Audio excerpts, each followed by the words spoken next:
안녕하세요. 사연 읽어주는 남녀입니다. 오늘도 와주셔서 감사드리며 그럼 오늘의 사연 바로 시작하겠습니다. 안녕하세요. 남양주에서 살고 있는 올해 60살이 된 아줌마입니다. 아직 손주를 못 보았으니 그냥 아줌마라 칭할게요. 사연 남녀는 가게 영업을 준비하는 낮 시간에 주로 많이 틀어두고 있어요. 저도 제 사연을 청취자 여러분들에게 들려드리고 싶어 이렇게 글을 쓰네요. 8년 전 저는 남편과의 이혼을 심각하게 고민하고 있던 이래도 불만 저래도 불만인 불만투성이 여성이었습니다. 제 인생이 꼬인 것도 부족해 친정엄마가 돌아가신 것을 남편 탓으로 생각하고 있었거든요. 남편을 처음 본 건 지금으로부터 33년 전입니다. 33년이나 붙어 지냈으니 남편에 대해 모든 것을 알고 있다고 생각한 저였는데 큰 착각이었어요. 저는 너무나 남편에 대해 아는 게 전혀 없었더라고요. 아니 알려고 들지 않은 게 정확하겠네요. 그리고 남편의 충격 비밀을 8년 전 그날 알게 되었죠. 그 이야기를 여러분들에게 들려드릴게요. 남편을 만난 건 작은 라이브 카페에서였습니다.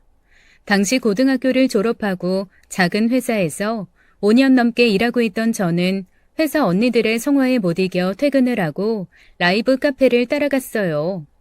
그곳에 너무 잘생긴 기타리스트가 있다고 호들갑을 그리 떨길래 마지못해 따라가 주었죠. 그리고 그곳에서 기타를 치는 남편을 보고 저는 첫눈에 반해버렸습니다.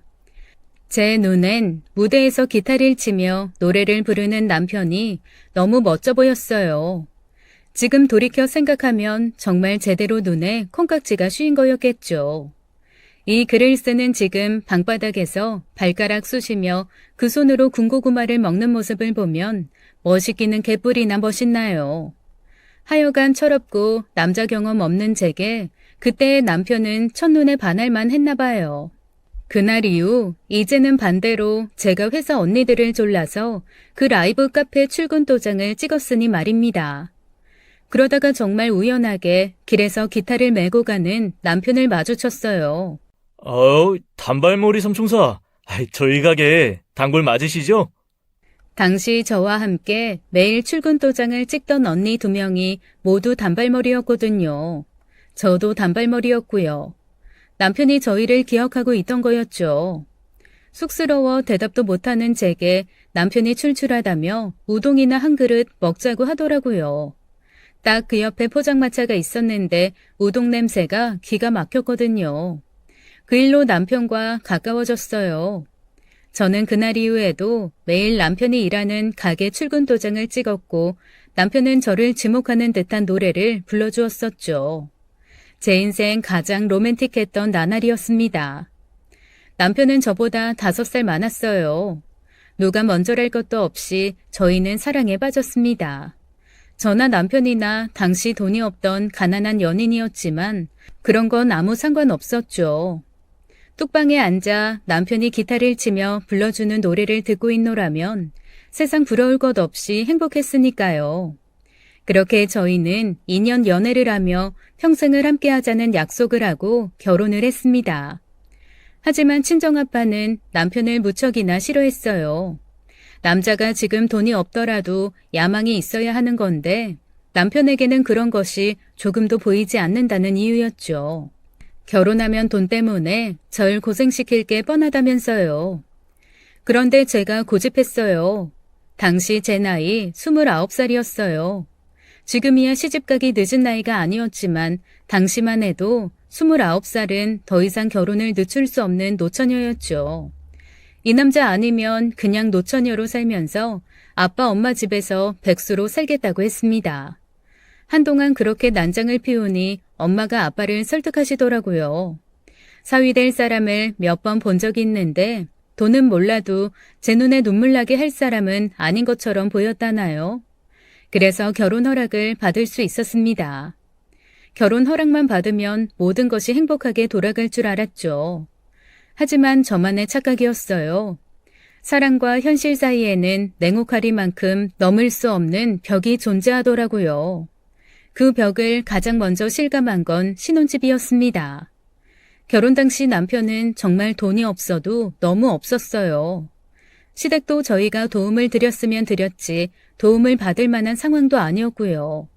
돈이 너무 없던 남편이 아는 형님들에게 돈을 빌려 마련한 신혼집은 제가 그동안 살던 친정집에 비하면 딱 화장실만 했습니다. 둘이 누워 발을 뻗으면 출입문에 딱 발이 닿더군요. 신혼집에 한번 찾아온 친정아버지는 저희 사는 모습에 실망하셨는지 그 뒤로는 찾아오시지도 않았어요.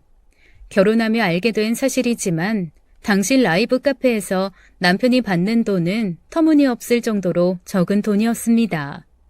그 라이브 카페에 남편을 보러 가는 손님이 굉장히 많았는데 남편이 돈 욕심이 없는 걸 단박에 알아본 카페 사장이 정말 착취라고 생각할 정도로 적은 돈을 주며 부려먹었던 거죠. 그런데도 남편은 사람 좋게 웃으며 자기는 자신의 노래를 좋아해주는 사람만 있으면 돈은 아무런 상관없다라고 말하더군요. 역시 아빠 멋있네. 진정한 뮤지션이었던 거야. 외국에 그런 분들 많잖아. 길거리 음악가들. 예술가는 배가 고픈 법이지. 역시 멋있어. 저는 지금도 아버님 보면 너무 멋있어요. 어쩜 백발이 저렇게 잘 어울리시는지. 뮤지션은 얼어 죽을. 자기만 배고프면 되지. 나까지 배고프게 하니까 문제지. 그리고 저게 멋있는 거니? 없어 보이는 거지. 그렇게 염색을 하라고 잔소리를 해도 듣지를 않어.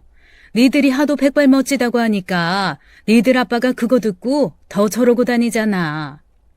결혼하자마자 연년생으로 아들 둘을 낳았습니다. 아들들은 언제나 남편 편이었죠. 그도 그럴 것이 저는 언제나 일 때문에 집을 비웠지만 밤에 주로 일을 하는 남편은 아들들과 함께하는 시간이 많았어요.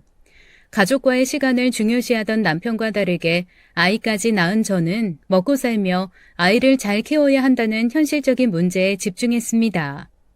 그 문제는 바로 저희 가족에게 절대적으로 부족한 돈이었죠. 단칸방에서 당시 젖먹이였던 큰아들을 키우고 있을 때였어요.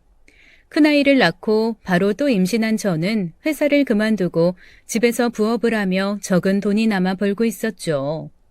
그 당시 저희가 세를 얻어 살고 있던 단칸방은 연탄으로 난방을 하는 집이었습니다. 겨울만 되면 다들 광에 연탄을 한가득 사두었어요. 하지만 저희는 남들처럼 연탄을 가득 사둘 형편이 못 되었습니다. 돈도 없었고 연탄을 보관할 광도 없었죠. 그래서 당시에 남편이 일을 마치면 집으로 돌아오는 길에 구멍가게에 들려 연탄 2개씩을 사들고 왔었습니다. 그런데 그날따라 남편이 빈손이었어요. 연탄은요? 미안해. 김 사장이 형편이 어렵다고 월급을 다음 달에 합쳐서 주겠다네. 당시 남편이 일하고 있던 캬바레 사장이 형편이 어렵다며 월급을 미룬 것이었어요. 마침 그날이 남편 월급날이었기에 저희 수중의 돈도 딱 떨어진 시점이었고요. 연탄 없으면 불 꺼져요. 이 추위에 저는 그렇다 치고 얘는 어쩌려고요. 연탄불이 죽을랑 말랑하고 있기에 남편이 연탄을 사가지고 오길 애타게 기다리던 참이었어요. 결국 초저녁부터 연탄은 꺼져버렸고 옆집 아주머니에게 사정을 설명해서 간신히 연탄 4장을 빌려왔죠. 하지만 남편의 월급이 한 달이나 밀리는 상황이었어요. 그 4장으로 한 달을 버틸 수는 없었고 매일 저녁이 되면 이곳저곳에 아쉬운 소리를 하며 연탄을 빌리러 다녔습니다. 나중에는 아이 분유도 떨어지고 쌀도 떨어져서 쌀과 돈도 빌리러 다녔죠. 한 푼, 2푼 빌리러 옆집, 앞집, 뒷집을 다니면서 아쉬운 소리를 해댔고 그때마다 고개를 들기 힘들었어요. 어느 날은 첫째 아이 열이 40도까지 오른 적이 있었죠. 연탄을 아끼다가 불을 꺼먹어서 새벽에 단칸방이 냉골이었어요. 그때 감기에 걸린 거였습니다. 급하게 병원으로 달려갔어요. 남편은 병원비를 빌리러 친구들을 만나러 달려갔고요. 참 비참하고 처량했습니다. 결혼하고 처음으로 친정에 찾아가서 친정 아빠에게 돈을 빌렸어요. 첫째를 들쳐업고 둘째를 임신한 제 모습은 누가 보더라도 가난에 찌들어 있는 안악이었습니다. 친정아빠는 저를 보고는 한숨을 쉬시더니 농 안에서 신문에 쌓여있던 돈을 주셨죠. 그 돈을 들고 집으로 돌아오는데 그만 길에 주저앉아 펑펑 울고 말았어요. 돈이 없다는 게 사람을 이렇게까지 비참하게 만드는구나. 그때 뼈저리게 느꼈습니다. 그리곤 다짐했죠. 나도 돈을 벌어 아들들과 남부럽지 않게 살겠다고요. 하지만 현실은 냉정한 겁니다. 돈을 많이 벌겠다는 제 의지와는 전혀 상관없이 남편이 벌어오는 쥐꼬리보다 짧은 돈과 제가 아이들을 키우면서 밤새도록 부업을 하며 버는 돈으로는 크게 저축을 하긴 힘들었죠. 그래서 신혼집으로 시작한 단칸방에서 탈출을 하는 데는 무려 7년이나 걸렸습니다. 10원 한 장 허투루 쓰지 않고 돈을 모으던 저는 첫째가 초등학교에 들어갈 즈음 옆 동네 연립주택으로 이사를 갈 수 있었죠. 방이 2개에 작은 거실 겸 주방이 하나 있는 집이었어요. 이전에 살던 단칸방은 화장실도 공용으로 쓰고 있었는데 그 집은 화장실도 집안에 있었죠. 얼마나 기뻤는지 모릅니다. 이제 구질구질한 단칸방에서 벗어났다 생각했어요. 그런데 세월이 지나 아들들 말을 들어보니 단칸방에서의 기억이 저와는 또 달랐습니다. 그때 기억난다. 나 그 집이 나쁘지 않았어. 밤에 화장실 가는 게 좀 무섭긴 했지만. 그런데 그 집 뒤에 뒷산이 있었거든? 거기서 아빠가 사슴벌레 잡아주고 막 아지트 만들어서 막 아빠랑 숨어서 놀고 엄청 재미있었는데. 나 밤 주우러 다닌 거 기억나. 맞아. 그때 넌 무슨 다람쥐 마냥 밤이랑 도토리를 그렇게 찾아다니더라. 그거 너 기억나냐? 아빠가 하늘소 잡아줬는데 네가 자기 달라고 떼쓰다가 하늘소한테 콧구멍 물린 거. 제게는 끔찍했던 단칸방집의 기억들이 아이들에게는 즐거웠던 유년 시절의 기억으로 남아있었어요. 당시 저희 신혼집 바로 뒤에 작은 산이 있었는데 남편이 틈만 나면 아이들을 데리고 산에 가서 놀았거든요. 남편은 그런 사람이었죠. 쉬는 날이면 다른 남자들처럼 친구를 만나기보다는 얘들을 데리고 뒷산이라도 가서 놀다가 밤이 되어서야 돌아오는 남자였어요. 한 번은 눈이 펑펑 오는 겨울이었죠. 당시 초등학교 5학년, 3학년이었던 아이들 겨울방학이었어요. 남편이 삽과 양동이를 챙기고는 아이들을 데리고 뒷산을 가더라고요. 밤이 되어서야 아이들과 돌아온 남편은 다음 날에도 또 뒷산을 갔죠. 이 추운 겨울 대체 무얼 하나 3일째 되는 날 저도 남편을 따라 나섰어요. 이글루라고 아시나요? 알래스카에 사는 에스키모인들이 얼음으로 만드는 집이요. 추운 알래스카에서도 얼음으로 만든 이글루 안에 들어가면 추위를 피할 수 있다죠. 글쎄 남편과 아들들이 며칠에 걸쳐 아지트라면서 그 이글루를 뒷산에 만들어서는 놀고 있더라고요. 첫째 아들은 그곳에 냄비며 먹거리까지 가져와서는 집처럼 꾸며두었고요. 황당해하는 저와 달리 남편과 아이들은 신이 나 있었어요. 그 다음 날 아들 둘과 남편은 심하게 감기에 걸려서는 골골거리더니 나중에는 저한테까지 감기를 옮겼었죠. 그 당시 저는 남편에게 당신이 애들이냐고 왜 이렇게 철없는 행동을 하냐 잔소리를 했지만 세월이 지나고 보니 아이들은 남편의 그런 행동을 잊을 수 없는 추억으로 기억하더군요. 요즘은 눈이 안 와. 이글루를 만들래야 만들어 볼 수가 없다. 세상에, 그런 걸 만들고 놀았어? 아버님, 진짜 낭만파시다. 그거 만들고 엄마한테 엄청 혼났었지. 그러더니 다음 해에 여름에 아빠가 그러더라. 이번에는 땅굴을 파서 벙커를 만들어 보자고. 재밌었겠다. 난 우리 아빠 기억이 없어. 놀이공원도 엄마랑 이모들이랑 다녔거든. 이제는 장성에 다들 결혼한 아들들이 추석에 집에 찾아와서는 옛날 추억 이야기를 하더라고요.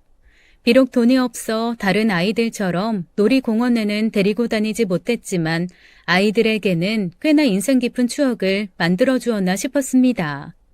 하지만 아이들이 어렸을 때의 기억이 제게는 추억으로만 남아있는 게 아니었어요. 언제나 문제는 돈이었죠. 백날 아이들과 놀며 아이들에게 좋은 아빠이면 무엇하나요? 경제력이 없어 늘 돈에 쪼달리는 삶이었는데요. 저는 그게 늘 불만이었어요. 놀 시간이 있으면 하루라도 더 일을 해서 한 푼이라도 더 모아두는 게 아이들의 장래를 위해서 부모가 해야 할 일이라 생각했습니다. 아이들에게는 친구가 아닌 인생의 길라잡이가 필요한 것이니까요. 큰아이가 중3 때였어요. 돈이 없어서 아이 학교에서 거리가 좀 먼 거리에 살던 저희였습니다. 아이는 차비를 아낀다며 낡은 자전거를 타고 학교를 다니고 있었죠. 그런데 그만 교통사고가 나고 만 거였어요.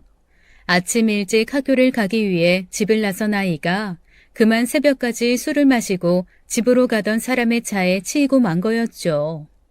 집 근처 작은 수공업 공장에서 일하던 저는 공장장에게 소식을 듣고 미친 듯이 병원으로 달려갔습니다. 병원에 도착하니 남편이 먼저 도착해서는 대기실에서 쭈그리고 앉아 눈물을 흘리고 있더군요. 그 사건으로 아이는 한 달간 병원 신세를 지고 말았어요. 문제는 가해자 역시 집도 없고 재산도 없는 사람이라 자기는 감옥에 갈 테니 알아서 하라고 나온 거였죠. 아들의 치료비는 온전히 저희가 부담을 해야 했어요. 문제는 제가 그동안 아끼고 모은 적금을 헐어도 아들의 병원비에는 턱없이 부족했다는 거였습니다. 결국 당시 입주를 앞두고 있던 빌라를 들어가 보지도 못하고 싼값에 팔아야 했어요. 결혼하고 16년간 쉼없이 일하고 부업까지 해가며 모은 돈으로 생애 처음 마련한 집이었습니다. 결국 저희는 도시 외곽에 아주 낡은 주택으로 이사를 했어요. 방은 2개였지만 화장실은 외부에 재래식으로 있는 아주 낡은 집이었어요. 그 일로 집을 날렸지만 아들이 무사히 살아남은 것에 감사할 뿐이었습니다. 다시 처음부터 시작을 했죠. 다시 열심히 돈을 모아 좀 더 살만한 집으로 이사를 가기 위해 일을 한 저였어요.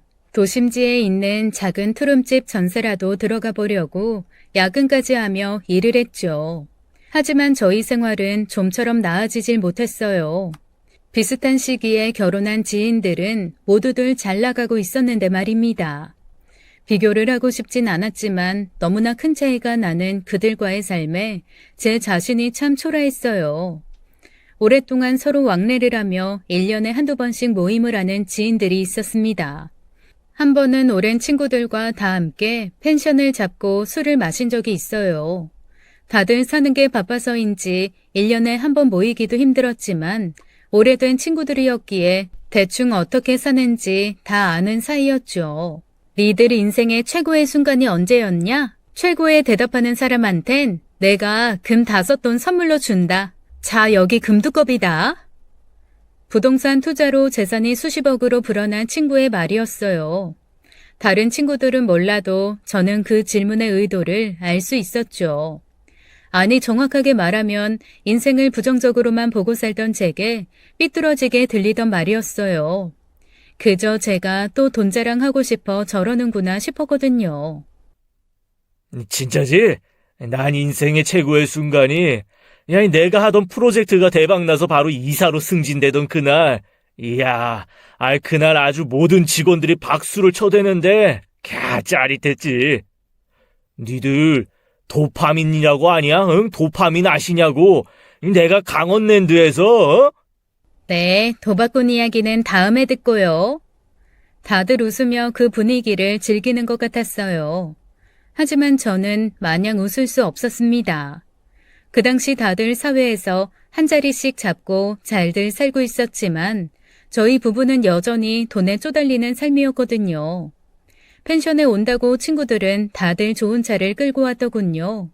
부동산으로 성공한 친구는 말할 것도 없고 작은 회사이지만 그래도 이사라는 명함을 가진 친구부터 음식 장사로 성공한 친구, 평범하지만 탄탄한 회사를 다니는 남편을 가진 친구들까지 저희 부부는 10년도 넘게 탄 작은 소형차를 끌고 와 있었죠. 제 마음을 아는지 모르는지 남편이 입을 열더군요. 난 최고의 순간은 우리 아들들이 태어난 순간이지. 억만금을 줘도 안 바꿀 아이들이야. 남편의 자랑은 언제나 하나였어요. 아이들이었죠. 안빠, 안빠. 와, 말한다, 말. 그래, 아빠야, 아빠. 아이고, 우리 아들. 옹알이를 하던 큰아들이 드디어 처음으로 말을 했는데 그 첫 마디가 엄마가 아닌 아빠였어요. 그걸로 얼마나 남편이 좋아하던지요. 그런데 웃긴 건 둘째 아들 첫 마디도 아빠였다는 겁니다. 아빵! 아직도 친구들을 만나서 술을 마시면 그 이야기를 하는 남편이었어요.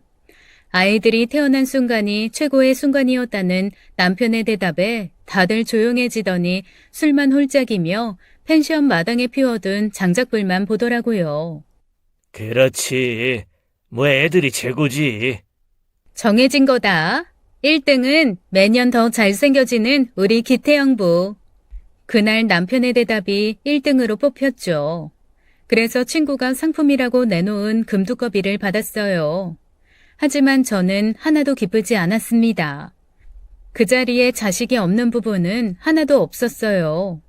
그저 자랑할 거리가 없는 남편의 감성팔이 말이라고 생각했고 친구가 저희 형편이 어려운 걸 생각해서 1등을 주었다고 생각했으니까요.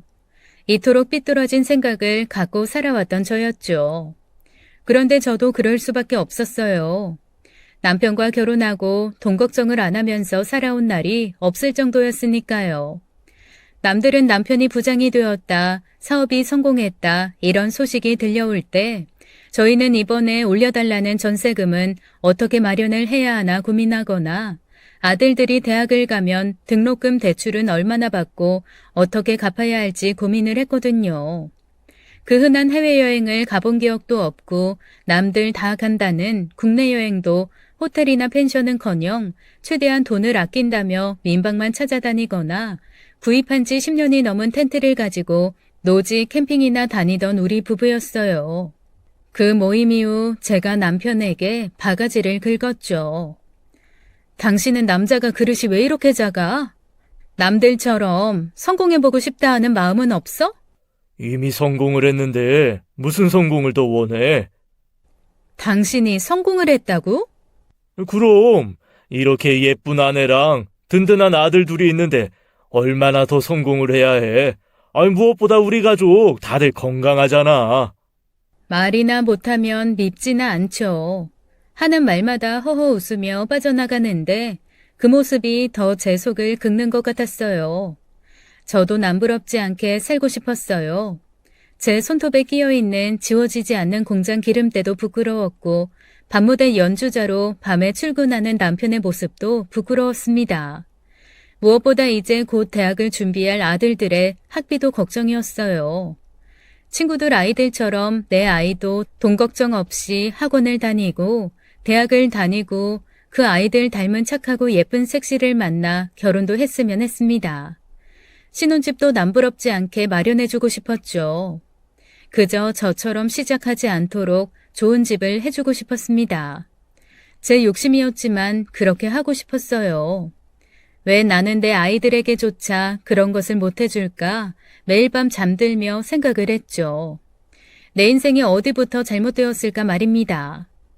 그때 남편을 만난 게 내 인생의 잘못이 아닐까라는 생각마저 들었어요. 남편에겐 미안하지만요. 그래서 남편에게 말했죠. 전셋집을 구하기 위해 모아둔 돈을 사업하는 데 쓰자고요. 잡을 수 없는 꿈을 잡기 위해 헛된 욕심에 사로잡혀 제가 무리를 한 거였어요. 남편은 반대를 했지만 제가 밀어붙였죠. 그래서 차린 것이 음악학원이었습니다. 남편이 기타를 비롯해서 이것저것 악기를 잘 다루고 노래도 잘하니 해볼 만한 사업이 그것뿐이 없더라고요. 무엇보다 남편 지인 중 비슷한 학원을 차려 일반 회사원들보다 돈을 잘 버는 사람들도 몇몇 있었거든요. 저는 오래 다니던 공장을 그만두었어요. 그리고 퇴직금을 받았죠. 남편도 밤무대 연주를 그만두었습니다. 시작한 지 얼마 되지 않은 만기가 한참 남은 적금도 해지했어요. 그리고 신용대출도 받을 수 있는 만큼 받았죠. 그렇게 사업을 했습니다. 처음부터 성공할 수 없는 무리한 사업이었어요. 학원을 열었지만 학생들이 없다면 몇 달도 버틸 수 없는 자금력이었죠. 다른 학원처럼 삐까번쩍한 인테리어도 없었고 악기들도 중고상을 통해 간신히 가져온 낡은 악기들이었습니다. 그저 제가 헛된 희망에 사로잡혀 시작한 사업이었고 그 끝은 누구나 예상할 수 있는 것이었죠. 저희 학원은 문을 열고 반년 만에 닫아야 했습니다. 그 사건으로 인해 저희는 모든 것을 잃었고 빚까지 많이 지게 되었어요. 도심지 외곽에 집조차 구할 돈이 없었기에 어쩔 수 없는 저희는 친정집으로 들어가게 되었습니다. 아빠에게 잘 살겠다고 큰 소리를 치고 결혼한 지 20년 만에 무일푼으로 아니 빚까지 지고 친정집에 빌부터 살려고 온 거였죠. 아빠를 쳐다볼 수가 없었어요. 저는 저를 말없이 바라보는 그 눈빛이 너무나 매서워서 감당을 할 수가 없었습니다. 그렇게 제 고집 때문에 사업까지 망한 남편은 본의 아니게 처가살이를 하게 되었죠. 남편은 친정엄마에게 참 잘했어요. 친정아빠는 남편을 여전히 곱게 보지 않아 사이가 어색했지만 그래도 사위라고 친정엄마는 남편에게 참 잘해주셨죠.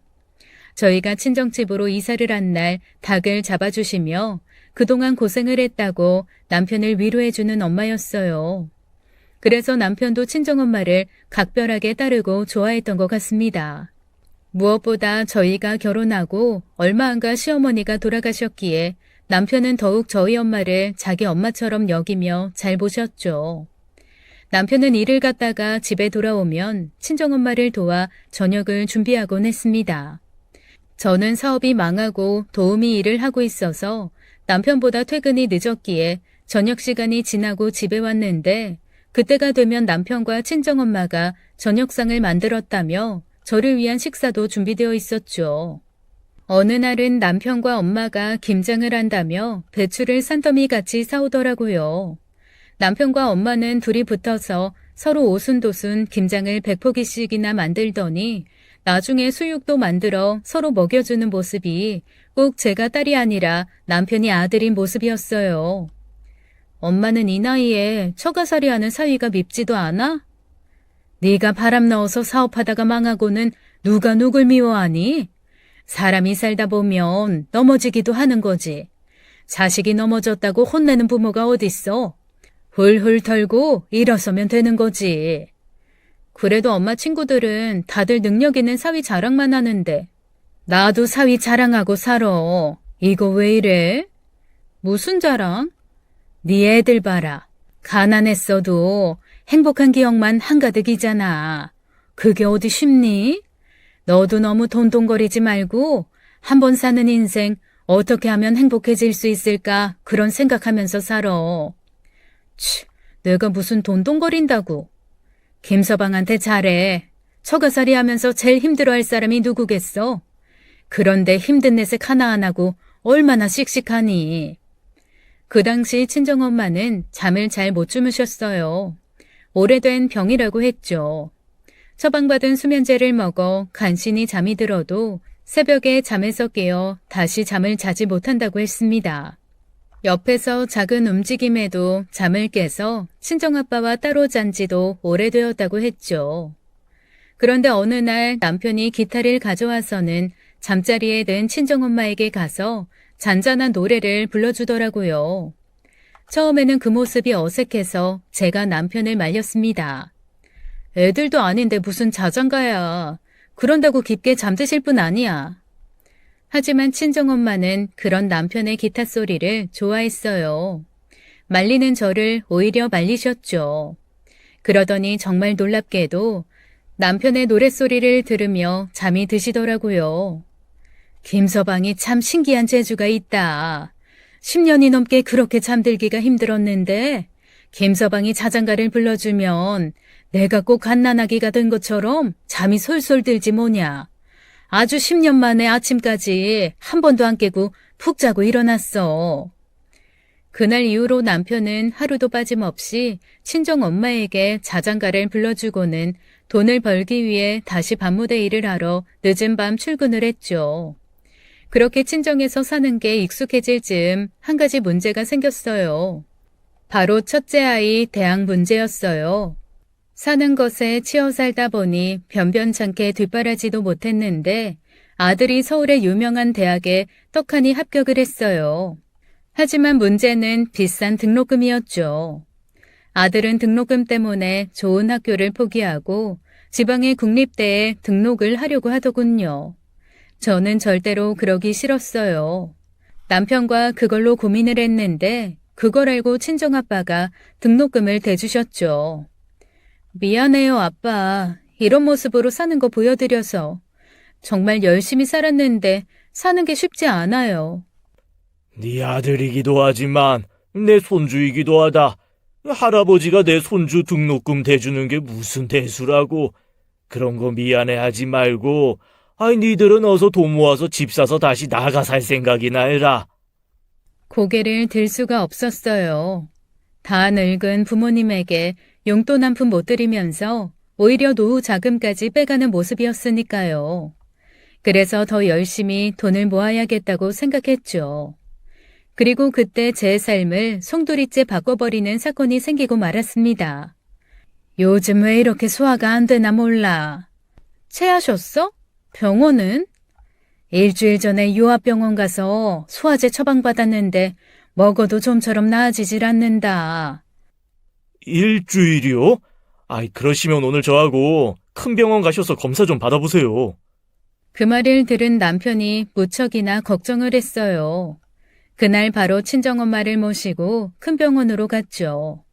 몇 가지 검사를 해보고 일주일 뒤 저희는 충격적인 소식을 전해 들었습니다. 위암이세요. 전이가 시작된 지 좀 되셨네요. 당장 항암을 시작하셔야 합니다. 친정엄마가 위암 3기 판정을 받으셨죠. 큰소리치며 결혼하겠다고 집을 나가서는 20년 만에 쫄딱 망해서 돌아온 저였어요. 그런데 이제는 엄마의 암 소식을 듣고 나니 하늘이 무너지는 것 같았죠. 모든 게 저 때문 같았어요. 남편도 침통해하며 연신 화장실을 갔다 오는데 눈이 시뻘개져서 나왔죠. 화장실에서 혼자 한바탕 울다 오는 것 같았습니다. 그날 이후 남편이 친정엄마 병수발을 했어요. 당시 남편이 돈을 벌기 위해 투잡을 하고 있었거든요. 낮에는 음악학원에서 강사로 일을 했고 밤에는 밤무대 연주를 했습니다. 그런데 그때 남편이 낮에 출근하던 음악학원이 문을 닫았어요. 그래서 새로운 일자리를 구하고 있는데 친정엄마가 암 판정을 받으신 거였죠. 낮 시간에 남편이 친정엄마 병수발을 하고 병원을 모시고 다니며 항암 치료를 했습니다. 밤에는 남편이 다시 밤무대 출근을 했고 퇴근한 제가 교대를 해서 엄마를 보살폈어요. 그렇게 1차, 2차 항암 치료를 했지만 아무런 차도가 없었습니다. 아니, 엄마를 좀먹고 있는 암이 오히려 빠른 속도로 번지고 커지기 시작했죠. 의사도 생각보다 너무 빠르게 안 좋아진다는 말을 하고는 입원 치료를 권했습니다. 결국 친정엄마는 입원을 해서 치료를 받으셨어요. 남편이 그날부터 병원에 살다시피 하며 친정엄마 병간호를 했습니다. 그런 모습에 친정아빠도 남편을 달리 보시는 것 같았죠.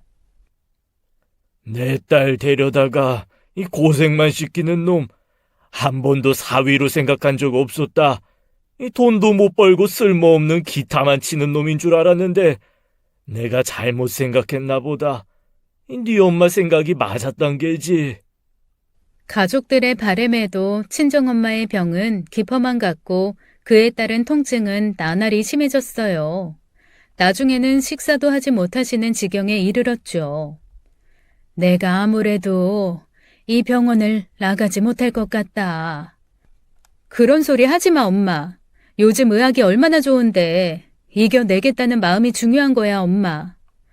인생 사는 게 어디 내 마음처럼 되겠니? 미선아, 김서방한테 잘해줘. 사람 다 자기 생긴 대로 살다가 가는 거야. 동그란 사람한테 왜 넌 남들처럼 네모로 못 사냐고 구박하면 그 사람 동그라미로도 못 산다. 그러니 네가 네 남편 잘 챙겨야 돼. 동그라미로 살 수 있게. 하지만 친정엄마는 남편의 지극정성에도 불구하고 결국 암을 이겨내지 못했어요. 병원에서는 입원 한 달 만에 더 이상 해줄 게 없다며 호스피스 병원을 조심스럽게 추천해 주었습니다. 친정엄마는 집으로 가고 싶다고 했지만 그럴 수가 없었어요. 온몸에 전이 된 말기암으로 인해 많은 고통을 호소하셨으니까요. 결국 호스피스 병원에 알아보고 입원을 시켜드렸죠. 그날부터 저도 일을 쉬고 남편과 매일 번갈아 가며 친정엄마를 찾았습니다. 하루라도 더 함께하고 싶었고 그 하루하루가 너무 간절했죠. 내가 죽을 날이 얼마 안 남아서 너희를 불렀나 보다. 그래도 니들이 들어와서 같이 살면서 복작복작 함께 살지 않았니? 아들놈 같은 사위랑도 살아보고 내 귀여운 강아지 같은 손자들하고도 살아보고. 그런 말 하지 마, 엄마. 엄마가 원한다면 계속 엄마 집에서 살 테니까. 어서 이겨내자, 엄마. 하지만 제 바람과 달리 친정엄마는 하루가 다르게 말라갔어요. 어느 날은 통증이 심한데도 간호사에게 진통제를 달라고 하지 않으시더라고요. 아프면 말해, 진통제 좀 더 넣어달라고 말할게. 이러다가 가면 되는걸. 뭐하러 비싼 약을 맞아. 그런다고 살아날 것도 아닌데. 어차피 죽을 거 한 푼이라도 아끼면 좋지. 지금 돈이 문제야? 이 상황에 왜 돈을 아껴? 그깟 진통제 얼마나 한다고. 그만 친정엄마에게 화를 내고 말았어요. 그깟 진통제 얼마나 한다고 그걸 참고 있으니 가슴이 미어지더라고요. 나 때문이야? 우리 부부가 가난해서 그 돈 아끼려는 거냐고. 나 속상하게 왜 그래, 엄마? 마치 저 때문인 것 같았어요.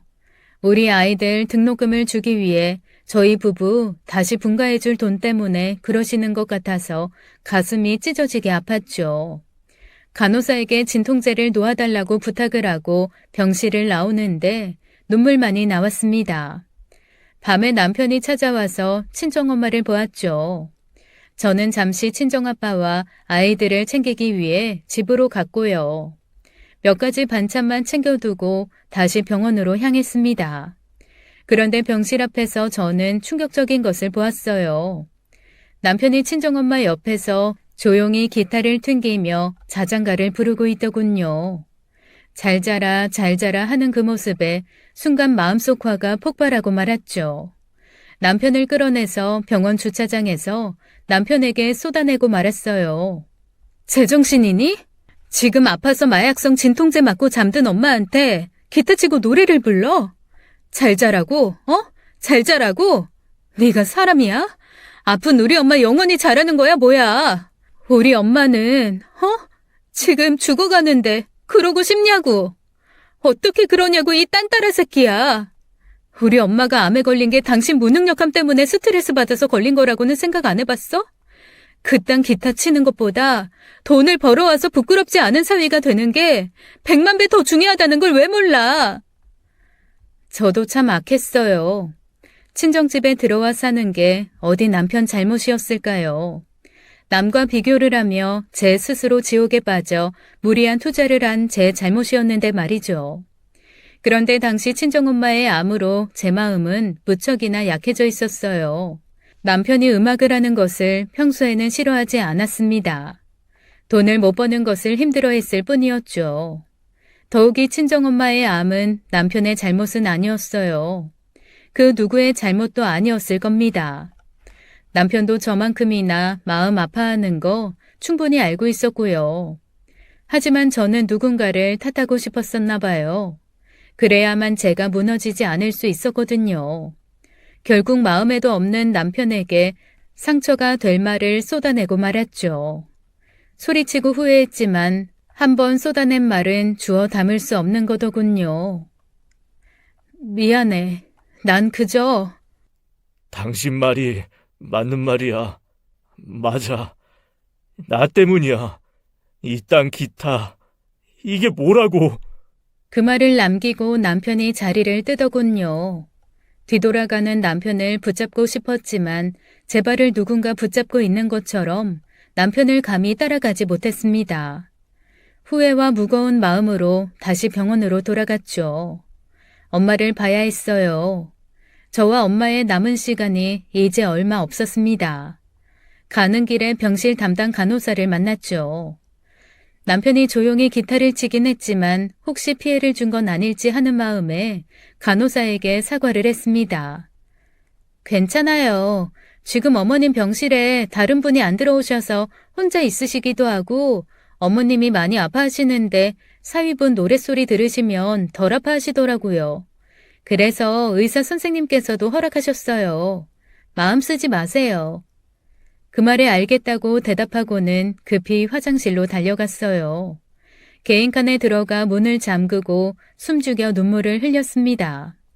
저라는 사람이 참 못났다 생각했죠. 눈물을 그치고 아무렇지 않은 표정으로 엄마를 만나러 갔어요. 엄마는 잠들어 있었어요. 호스피스 병원에 오신 이후에는 대부분의 시간을 잠들어 있었습니다. 한참을 엄마 머리맡에 앉아 있었어요. 그러다 깜빡 잠이 들었나 봐요. 누군가 제 머리를 만지는 듯한 느낌에 잠을 깼습니다. 일어나 보니 친정엄마가 저를 바라보고 있으셨어요. 김서방은? 잠깐 집에 갔어. 다시 올 거야. 우리 예쁜 딸, 예쁘게만 살아. 그리고 3일 뒤 친정엄마는 돌아가셨어요. 마약성 진통제로 정신을 못 차리시다가 마지막 날 남편에게 저를 부탁한다는 말만 남기고 떠나셨죠. 친정엄마가 돌아가시고 장례를 치르는 동안 매일을 울었습니다. 남편이 상주가 되어 어머니를 보내드렸어요. 발인 전날 밤 장례식장을 나와 바깥바람을 맞고 있는데 주차장 구석에서 흐느끼는 소리가 들리더라고요. 조용히 다가가 보니 남편이 차들 사이에 숨어서는 주저앉아 울고 있었습니다. 남편에게 다가가 남편을 안아주었어요. 미안해. 그날 진심으로 한 말 아니었어. 나 때문이야. 내가 어머님 돌아가시게 한 거야. 하나뿐인 딸이 이렇게 사는 모습을 보시고 얼마나 속이 상하셨겠어. 그러니까 저런 나쁜 병에 걸리신 거지. 나는 그것도 모르고. 그렇게 말하며 오열하는 남편을 붙잡고 저도 오열할 수밖에 없었어요. 장례가 끝나고 친정집으로 돌아왔어요. 집은 썰렁하기 그지없었죠. 아빠는 방 안에서 나오지 않으셨고 식사도 잘하지 않으셨어요. 아빠마저 병이 생길까 걱정하며 살펴드렸죠. 아들들도 제 눈치를 보며 슬퍼했어요. 남편은 친정엄마가 장례 이후 하루 종일 말없이 앉아있는 날이 많았습니다. 조용히 자기가 아끼는 기타를 책상 위에 올려두고 바라보기만 했죠. 그러더니 어느 날 아침 일찍 기타를 챙기더라고요. 어디가? 할 일이 있어서. 그리고 조용히 자신의 기타들을 챙기기 시작하더니 집을 나갔습니다. 남편의 뒷모습이 그날따라 평범해 보이지 않았어요. 이대로 나가면 왜인지 다시 못 볼 것 같은 기분이 들었죠. 그래서 남편이 걱정되어 따라 나가 보았어요. 그리고 저는 충격적인 광경을 보았습니다. 남편은 자신이 그토록 애지중지하던 기타를 모두 분리수거함에 버리고 있었어요. 무슨 짓이야? 기타를 왜 버려? 당신이 그렇게나 아끼는 거잖아. 이딴 게 다 무슨 소용이야. 이제 이딴 거 다시는 안 칠 거야. 기타리스트 김기태? 뮤지션 김기태? 그딴 거 다 개소리라고. 그날 이후 남편은 연주 관련 모든 일을 그만두었어요. 기타를 버린 남편은 집에 있는 음악 관련 자신의 물건을 모두 정리를 했죠. 말려도 보았지만 남편의 의지는 확고했어요. 처음부터 잘못된 삶을 살았다면서요. 그리고는 택배 일을 하기 시작하더군요. 해가 뜨기 전 새벽에 일을 시작을 해서 늦은 밤까지 하는 일이었어요. 돈을 많이 벌어 남부럽지 않게 살겠다고 하더라고요. 이전에 야망이 없이 가족의 행복을 1순위로 하며 음악을 했을 때 저는 남편에게 늘 불만을 가졌습니다. 남자가 왜 그렇게 그릇이 작냐고 하면서요. 하지만 남편이 갑자기 자신의 평생의 꿈을 분리수거함에 버리고는 남들처럼 돈을 벌겠다고 달려드니 제 마음속에 겁이 나더라고요. 제가 무언가 남편의 가장 중요한 것을 망쳐버린 기분이었어요. 그래서 마음이 아팠죠. 며칠 뒤 친척 동생이 저를 찾아왔습니다. 이모의 딸이었는데 이모는 친정엄마와 같은 동네에 살며 평소 왕래도 잦았습니다. 친척 동생은 친정엄마 장례식장에서 보고 그날 처음 보았어요.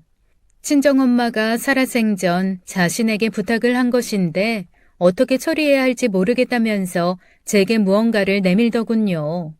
받아보니 소극장 티켓이었어요. 연주가들의 밤이라는 무대 티켓이었습니다.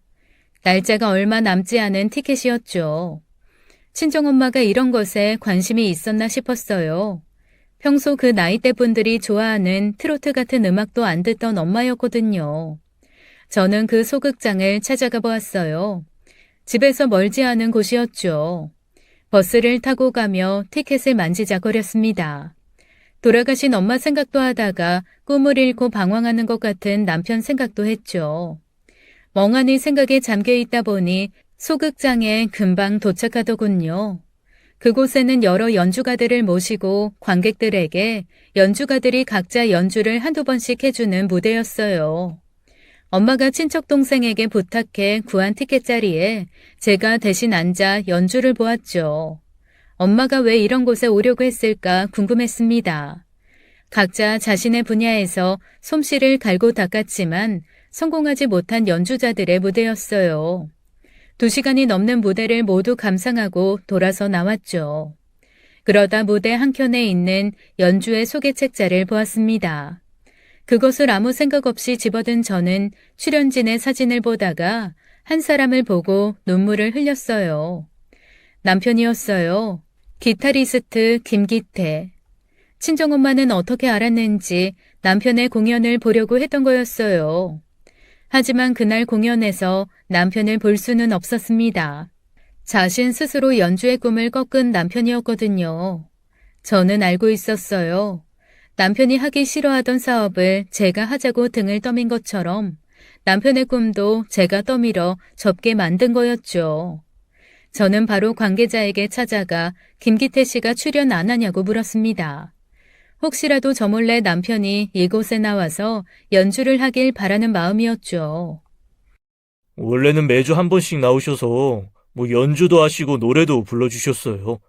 반응이 가장 좋은 분 중 한 분이었는데 갑자기 그만하신다고 하셔서요. 저희도 너무 아쉽네요. 그 말에 마음이 찢어지게 아팠습니다. 아마도 친정엄마가 돌아가시고 기타를 버리며 연주 인생을 포기한 거였겠죠. 저 때문이었어요. 저는 혹시 제 남편 김기태의 이전 무대를 볼 수 있는 방법이 있냐고 물었어요. 관계자는 제게 잠시만 기다려달라고 하더니 무전으로 다른 분과 대화를 하더군요. 그리고 얼마 뒤에 제게 CD 한 장을 건넸습니다. 얼마 전 저희 소극장 20주년이었어요. 그때 기념으로 연주회를 촬영하고 CD로 만들어서 소량 판매를 한 건데 많이들 구입을 안 하시더라고요. 재고가 많이 남아있는데 그냥 드릴게요. 저는 그 CD를 받고 집으로 왔어요. 남편은 택배 일을 나갔고 아이들은 다들 학교를 갔죠. 친정아빠는 집에 있으면 엄마 생각이 난다며 산을 가신다고 했어요. 집에는 아무도 없었습니다. 저는 조용히 CD를 텔레비전에 연결해 보았어요. 많은 무명의 연주자들이 나와서는 자기소개를 하고 성공하지는 못했지만 그 누구에게도 뒤떨어지지 않는 자신들의 연주 실력을 뽐냈습니다. 관객들의 호응을 유도하며 재미있는 농담을 던지는 연주자분들도 있었어요.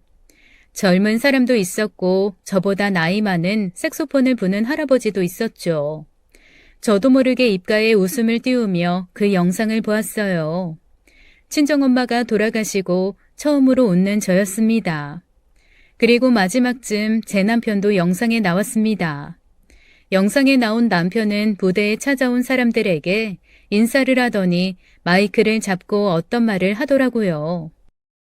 오늘은 많은 분들이 오셨네요. 평소에는 연주자분들보다 관객이 적은데요. 농담입니다.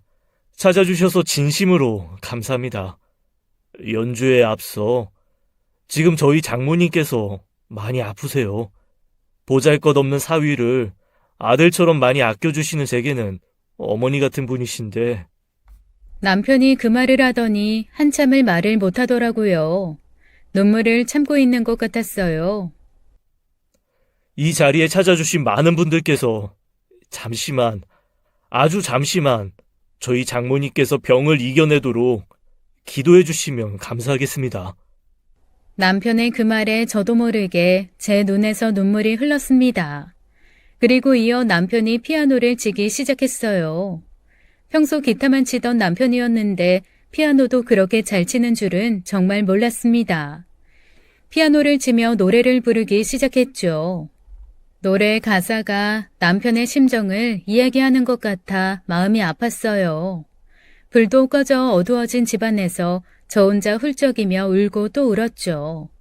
그날 밤 퇴근한 남편에게 늦은 저녁상을 차려주었습니다. 씻고 잠자리에 누운 남편 옆에 같이 눕고 슬그머니 물어보았어요. 한 번도 물어보지 못한 말이었죠. 당신은 그동안 왜 노래를 좋아했어? 내가 이날까지 한 번도 물어보질 않았네. 갑자기? 뭐 이유가 필요한가? 그리고 다 지난 일이야. 그래도 궁금해. 솔직히 말해줘. 부탁이야. 남편이 한참을 뜸을 들이다 말을 했어요. 남편에게는 누이가 있었어요. 남편이 저와 결혼하기 훨씬 이전 젊은 시절 병으로 죽었다고 알고 있었죠. 아버지가 술을 좋아했었어. 평소에는 얌전한 사람이 술만 마시고 들어오는 밤이면 그렇게 집 물건을 부수고 그랬어. 난 그때 너무 어려서 그런 아빠가 너무 무서웠고. 남편이 이미 한참 전에 돌아가신 시아버지 이야기를 하는 건 처음이었습니다. 결혼할 즈음 몇 번 물어본 적이 있지만 그때마다 남편이 자세한 이야기하는 걸 꺼려했었어요. 그저 병으로 일찍 돌아가셨다고만 했었죠. 그러면 누나가 나를 아주 작은 다락방에 데리고 가서는 내 귀에 대고 노래를 불러줬어. 나 무서워하지 말라고. 난 누나 노래 들으면 그나마 안심하면서 거기서 잠이 들었고, 그때부터 노래를 좋아했어. 남편보다 나이가 많았던 누나는 시아버지가 술을 마시고 와서 행패를 부릴 때마다 자신의 남동생을 다락에 숨기고 노래를 불러주었다고 했습니다. 하지만 안타깝게도 고등학교도 졸업 못하고 방직 공장에서 일을 하다가 폐가 망가져서 20살이 되던 해에 하늘로 떠났다는 이야기였어요. 그런 누나를 그리워하며 시작한 노래가 남편의 전부가 되었던 것이었죠. 한 번도 들어본 적 없는 남편의 옛날 이야기에 마음이 아팠습니다. 왜 형님 이야기를 한 번도 안 했어? 오래전에 죽은 사람인데 말해서 뭐래. 말하면 보고 싶긴 하지. 아직도 노래하고 싶은 거 아니야? 나 때문에 당신 꿈 버리지 말아줘. 남편은 대답이 없이 조용히 돌아 누웠어요. 그런 남편 등이 가늘게 떨려왔습니다. 자신의 누이 이야기에 숨죽여 눈물을 흘리는 남편이었어요. 저는 그런 남편 등 뒤에서 안아주었죠. 다음날 친정아빠가 저와 남편을 불렀어요. 그리고 통장 하나를 남편에게 내미셨죠. 그곳에는 꽤나 많은 돈이 들어있었습니다. 친정 부모님께서 한평생을 모으신 돈이었죠. 이 돈 자네가 쓰게나. 네? 이게 무슨 돈이죠? 엄마 아빠가 모으신 돈이야. 아닙니다. 지금 택배 일하면서 많진 않지만 그래도 돈 벌고 있습니다. 최대한 빨리 집도 구해보려고요. 제가 어찌 감히 그 돈을. 자네 장모 유언이야. 자네는 장모를 그렇게 엄마처럼 따르더만 딱 하나 남긴 그 유언을 저버릴 생각인가? 이미 이야기 다 끝난 거네. 며칠 전 친정아빠가 저를 불렀어요. 엄마가 유언으로 그 돈을 저희 부부에게 남기고 싶다고 했다네요. 남편의 꿈을 지켜주며 살게 하자고요. 저는 그 돈을 받을 수 없다고 말했어요. 아버지 노후 자금으로 쓰시라고요. 연금도 있고 이 집도 있으니 내 걱정 마라. 니들 살 걱정이나 해. 이 돈으로 작은 라이브 카페라도 하나 열어서 네 서방이 좋아하는 노래나 실컷 하면서 먹고 살아. 아빠. 친정엄마가 자신의 암 사실을 알고는 아빠에게 가장 먼저 전한 이야기라고 했습니다. 엄마는 자신의 사위가 실패한 인생이라고 생각하지 않는다고 했어요. 오히려 저 나이를 먹어도 자신만의 꿈을 가지고 사는 인생이니 남들보다 더 성공한 인생이라고 했죠. 다들 50즈음이 넘어가면 내 꿈이 무엇인지 가물가물해지고 마침내 살아가는데 지쳐 다 망각하게 된다면서요. 돈은 있다가도 없고 없다가도 있는 것이지만 꿈은 그렇지 않다고 했죠. 그리고 자신의 사위를 믿는다면서요. 그 말에 남편은 바닥에 머리를 대고 한참을 울었습니다. 친정아빠가 그런 남편 등을 쓸어주었죠. 그동안 사위로 생각 안 하고 외면해서 미안했다고요. 저는 남편에게 남편의 기타를 다시 꺼내주었어요. 남편이 분리수거장에 버리고 간 기타를 제가 남편 몰래 다시 꺼내다가 집에 숨겨두었었거든요. 제가 기타를 다시 꺼내주자 남편은 그 기타를 부여잡았어요. 이걸 어떻게... 고마워, 여보. 고마워. 정말 고마워. 감사합니다, 장인어른. 저 절대 실망시키지 않겠습니다. 저희 부부는 엄마의 유언대로 그 돈을 받아 작은 라이브 카페를 차렸습니다. 물론 카페의 유일한 가수는 남편이었죠. 그리고 7년이 지난 지금까지 카페를 운영하며 잘 살고 있어요. 카페를 오픈할 때부터 생각했어요. 우리 이걸로 돈 벌 생각하지 말고 먹고 살 수만 있다면 만족하자고요. 그렇게 돈을 쫓지 않고 꿈을 쫓았는데 아이러니하게도 현재는 남부럽지 않게 돈도 잘 벌며 살고 있습니다. 역시 엄마의 말처럼 돈은 꼭 쫓는다고 꼭 따라오는 게 아니었어요. 그보다 중요한 것이 있는 것이었죠. 저희는 아직 분가를 하지 않고 있습니다. 이제 연세가 많이 드신 친정아빠 걱정에 남편이 함께 살자고 했거든요. 그 사이 아이들은 하나둘 며느리를 데리고 오더니 장가를 갔어요. 가끔은 저희 카페에 들려 남편 대신 연주를 하는 아이들이었죠. 피는 못 속인다더니 아이들도 남편 못지않은 실력을 뽐내네요. 작년쯤 아이들 부부와 여행을 갔을 때였어요. 밤에 온 가족이 우동집에 들어가 우동을 먹은 적이 있었습니다. 그때 남편이 그러더라고요. 저를 처음 본 날 한눈에 반했는데 어떻게 말을 걸 수가 없었대요. 그러다가 길에서 우연히 저를 만났는데 인사만 하고 헤어질 것 같아 급하게 우동 먹고 가자고 했다고요. 그래서 네 엄마를 만날 수 있다고 아이들에게 고백을 하더군요. 저는 지금이 행복합니다. 이제 크게 성공한 친구들을 부럽게 바라보지 않아요.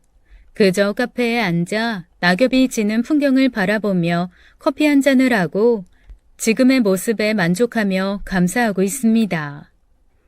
지금까지 사연 읽어주는 남녀였습니다. 끝까지 시청해주신 여러분 감사드리며 저희는 다음 사연으로 돌아올게요. 감사합니다.